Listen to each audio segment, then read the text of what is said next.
नमस्कार, आप देख रहे हैं वीके न्यूज और मैं युधिष्ठिर उपाध्याय। महाराष्ट्र में जब से शिवसेना बीजेपी से नाता तोड़कर कांग्रेस और एनसीपी के साथ गठबंधन करके सत्ता में आई है, तब से ही कोई ना कोई ऐसा मुद्दा सामने आ ही जाता है जिसके बाद कांग्रेस और शिवसेना आमने सामने आ जाते हैं। जब पिछले दिनों ही राहुल गांधी ने वीर सावरकर पर आपत्तिजनक टिप्पणी की तो शिवसेना भड़क गई थी और शिवसेना नेता संजय राउत ने राहुल गांधी को सावरकर का बलिदान समझने की नसीहत दी थी।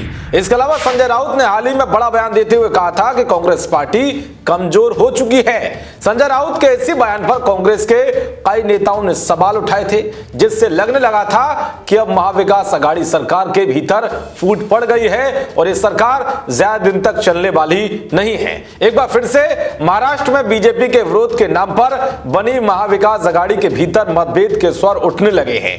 दरअसल शिवसेना ने महाराष्ट्र के शहर औरंगाबाद का नाम बदलकर संभाजी नगर करने की मांग उठाई तो कांग्रेस इस पर तुरंत आपत्ति दर्ज कराने मैदान में आ गई है।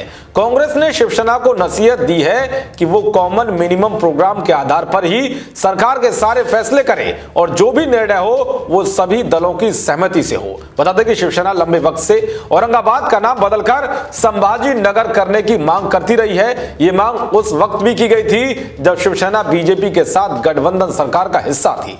कुछ महीनों पहले महाराष्ट्र सरकार के प्रशासन ने उद्धव सरकार को इस संबंध में एक औपचारिक प्रस्ताव भेजा है। उद्धव के नेतृत्व वाली इस सरकार में कांग्रेस सहयोगी दल के रूप में शामिल है। कांग्रेस ने इसी प्रस्ताव पर आपत्ति जताते हुए कहा है कि सिर्फ नाम बदल देने भर से औरंगाबाद का कोई विकास नहीं होने वाला है।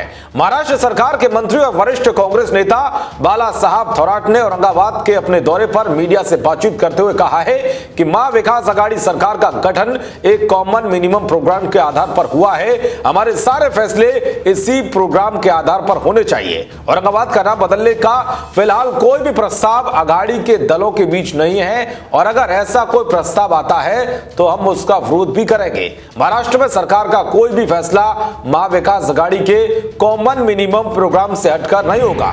कुल मिलाकर अब औरंगाबाद का नाम बदलने को लेकर कांग्रेस और शिवसेना में ठन गई है। अब देखना यह होगा कि आने वाले दिनों में क्या शिवसेना अपनी मांग पर अड़ी रहती है या फिर वो अपने फैसले से पीछे हटती है। देखते रहिए वीके न्यूज। नमस्कार।